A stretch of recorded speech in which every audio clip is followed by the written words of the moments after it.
Om Shri Ganeshaya Namaha. Hare Krishna. Markshish month, chapter 11. The story of Ekadashi. Brahma said, O creator of living beings, O Lord, kindly narrate fully to me the greatness of Ekadashi and the procedure pertaining to the idols. Sri Bhagwan said, O tiger among Brahmans, listen to the story that is destructive of sins.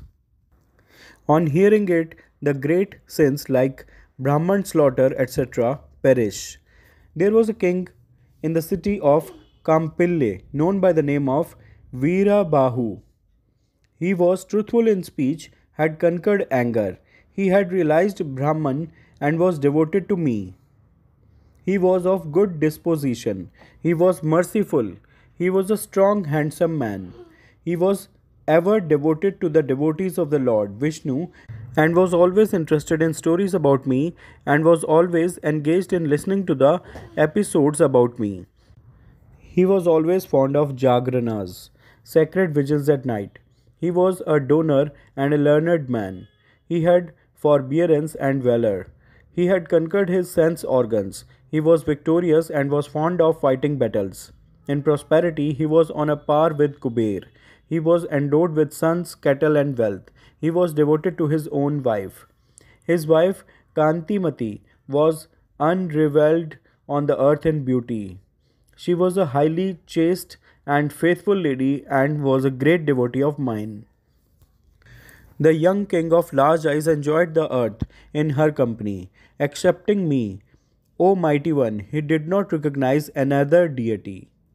One day, O son, the great sage Bhardwaj came to the abode of that noble souled Veerabahu. On seeing Bhardwaj, the great sage, who had come from far, the king himself welcomed him by offering arghya duly. He himself offered him a seat. After bowing down to him with great devotion, he stood in front of the excellent sage. The king said, Today my life has become fruitful. This is my most fruitful day. Today my kingdom has become fruitful. Today my abode has become fruitful. O saintly Brahman, Janardana, the great Atman, has become pleased with me, since you, an excellent yogin, have come to my abode today. I am rid of crores of sins, since I have been seen by you. My kingdom, prosperity, glory, elephants, and horses have been dedicated to you. You are a Vaishnav, O excellent sage. There is nothing which I cannot give you.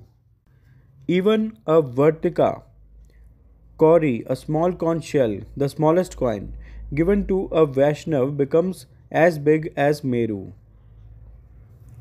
Brahmanas have told me, if an excellent Brahman, a Vaishnav, does not come to anyone's house on a day, that day is futile unto him. This has been stated to me by Gargya, Gautama, Sumantu, that Vaishnavas, whoever they may be, the devotees of Vishnu, are all Brahmanas by caste. Men who are not devotees of Rishikesh are Pishats, ghosts. Those who take food on Hari's day Ekadashi are tainted with great sins. Through a single day of Hari, that is, observing one day of Hari, the Ekadashi day, is obtained what is stated by wise men as the fruit of observing thousands of Shiva Vrats and crores of Saura Vrats or of Brahma's Vrats. O Brahman, as long as Dwachri, the 12th lunar day, most liked by me, does not arrive, the Tithis of Brahma and Shankar are boastful. The power and lustre of the stars is only as long as the moon does not rise. The same is the case with other Tithis. O great Brahman, as long as Dwachri does not arrive. This has been formally stated in my presence by Narad and Vashisht. O great sage, you are conversant with all the holy rites of Vaishnavas. Bhardwaj said, Well asked, O highly fortunate one, since you are a devotee of Vishnu, the earth that you protect, O king, is blessed. The subjects governed by you are good, blessed. One shall not stay in that kingdom where the king is not a Vaishnav. Better to stay in a forest or in a Tirth, but not in a realm where there are no Vaishnavas. That realm where the king ruling the earth is a Bhagvat, loyal devotee of the Lord, should be considered Vaikunt. That kingdom is devoid of sins. A kingdom without Vaishnavas is like the body without the eyes, or woman without husband, or Dwachi with Dasmi overlapping it. A kingdom without Vaishnavas, O king, is like a son who does not feed and protect his parents, or Dwachi overlapped by Dashmi. A kingdom without Vaishnavas is like a king not giving charitable gift, or like a Brahmana selling juices and beverages, or Dwachi with Dasmi overlapping it. A kingdom without Vaishnavas is like an elephant without tusks, or a bird without wings, or Dwachi overlapped by Dashmi. A kingdom without Vaishnavas is as futile as using the Vedas etc. for monetary gifts or merit for worldly wealth, or like Dwachi with Dashmi overlapping it. A kingdom without Vaishnavas is like Sandhya, prayer at junctions of night and day, without Darbha grass, or Shraddh without monetary gifts, or Dwachi with Dashmi overlapping it. A kingdom without Vaishnavas is like a Shudra with a tuft feeding himself on the milk of a tawny colored cow, or Dwachi with Dashmi overlapping it. A kingdom without Vaishnavas is like a Shudra who carnally approaches a Brahmana woman, or a person who destroys gold, or a person who defiles Dharma, or Dwachi with Dashmi overlapping it. A kingdom without Vaishnavas is like felling of the trees of Han, sun god, etc. O excellent one among men, or Dwachi with Dasmi overlapping it. A kingdom without Vaishnavas is like offering of Ahuti oblations to gods without mantras, or like milk of a cow with a dead calf, or Dwachi with Dasmi overlapping it. A kingdom without Vaishnavas is like a widow with tresses of hair not removed, or like Vrat without taking holy bath, or like Dwachi with Dashmi overlapping it. He who is the devotee of the slayer of Madhu is called a king by good people. His kingdom flourishes always. Along with his subjects, he remains happy. My sight is fruitful, O king, that you have been seen by me. Today my speech is fruitful because I converse with you, even if it is far off. One should go to that place if it is heard that a Vaishnav is present there. By seeing him, one will attain the merit that arises from a holy bath in a tirth.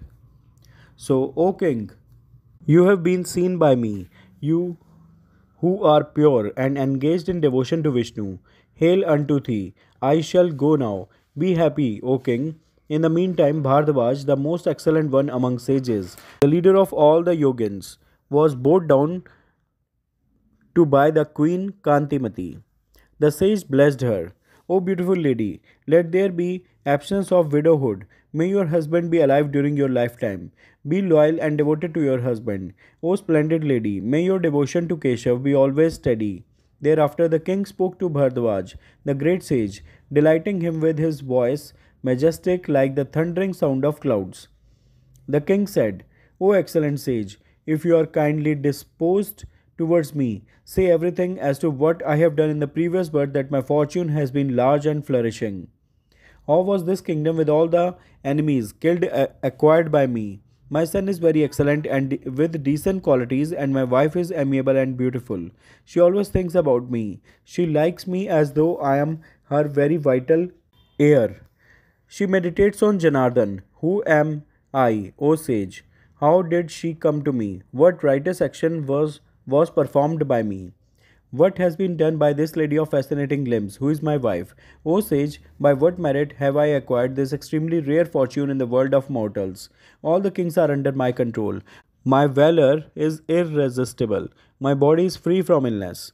O sage, none can bear my splendor like this praiseworthy, uncensured lady. I wish to know today what meritorious deeds have been performed by me in the previous birth.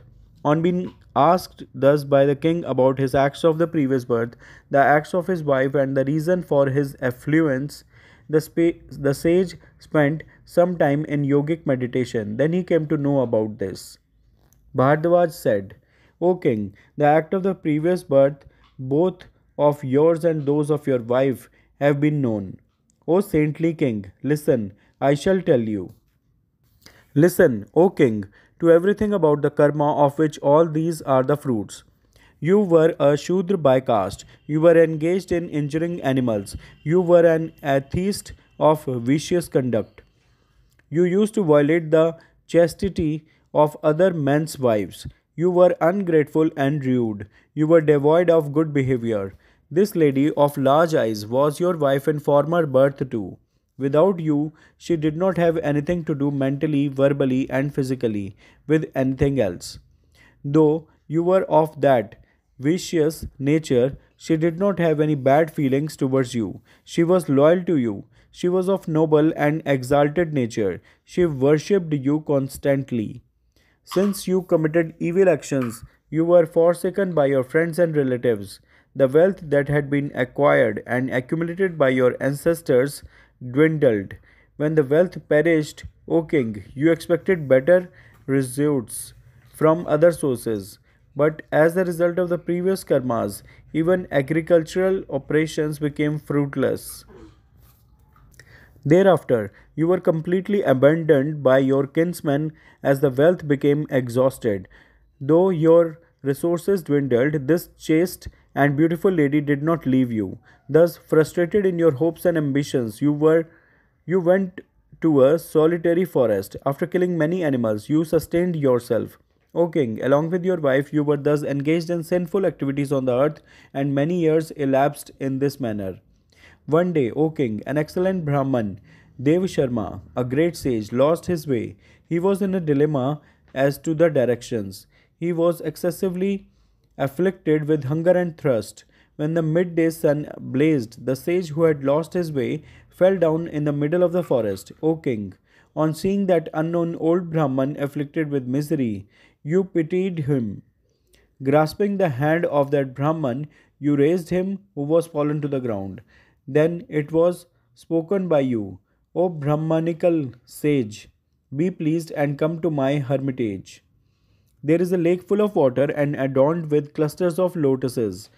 The banks abound in excellent trees, laden with nice and luscious fruits and fragrant flowers. Take your bath in the cool water and perform your daily routine of duties. O Brahman, you can eat the fruit and drink the cool water. Guarded by me, take rest peacefully. O eminent Brahman, stay in my hermitage till you are fully contented. Get up, O excellent Brahman. It behoves you to do this favor. On hearing the words of the Shudra, then the Brahman regained his consciousness. He caught hold of the hand of the Shudra and went to the lake. O mighty one, he sat on the banks under the shade. He took his holy bath duly and worshipped Keshav. After offering water libations to the mains and devas, he drank the cool water. Dev Sharma, an excellent Brahman, took rest at the root of a tree. With great devotion, the Shudra prostrated at the feet of the sage in the company of his wife. He then spoke to the sage, You have come as our guest to uplift us both. O saintly Brahman, by your sight our sin has perished. O my beloved, give this Brahman tasty, tender, and juicy fruits which are ripe and pleasing. The Brahman said, I do not know you. Tell me about your caste. O son, should not take one should not take food from a completely unknown person even if he be a Brahman. The Shudra said, I am a Shudra, O tiger among Brahmanas. You need not have any suspicion at all, O Brahman. I have been abandoned by my own kinsmen who are wicked and vicious. While those two were conversing thus, fruits were offered to the Brahman by the wife of the Shudra. They were eaten by him. After drinking the cool water, the Brahman became delighted in his mind. After getting pleasure thereby, the sage took rest at the foot of the tree. That Shudra and his wife took their meal and returned. They said, Welcome, O excellent sage. Where are you coming from? Why did you come to this desolate forest? O excellent Brahman, to the forest full of danger from wicked wild animals, devoid of men, full of miseries, and extremely terrible, both by day and night. The Brahman said, I am a Brahman, O noble one. On my way to Prayag, as the way was unknown, I entered this terrible forest. Due to the power of my merit, you have become my excellent kinsman. My life has been saved by you. Tell me, what shall I do for you? Tell me first how you come to stay in this dreadful and lonely forest. Who are you? What is the reason? Tell me. The Shudra replied, the city of Vidarbha is being protected by King Bhimsen. My residence is in the great realm Maharashtra. I am a Shudra of sinful activities. O excellent Brahman, duties pertaining to my caste have been abandoned by me. I have been forsaken by my kinsmen, hence I have come to the forest. I sustain myself along with my wife by killing animals every day. Now, O great sage, I have become completely disgusted with my sinful deeds. Be kind to me a bit, though I am sinful, O holy Lord. O excellent Brahman, it is due to my merit that you have come here. It behoves you to favor me with your advice, so that my wife and I will not see Yam, the son of the sun god. I do not at all desire anything except Lord Janardhan. O excellent sage, bless me, grant me this favor. Bhardwaj said, on being requested and asked thus by the Shudra with great devotion, Dev Sharma, the excellent Brahman, said these words laughingly. Margshish month, chapter 11, the story of Ekadasi is completed. All those who are listening, please say with me, Jai Sri Hari Vishnu Bhagwan, Jai Mahalakshmi Mata. Hare Krishna. Hare Krishna, Hare Rama, Rama Rama, Hare Hare.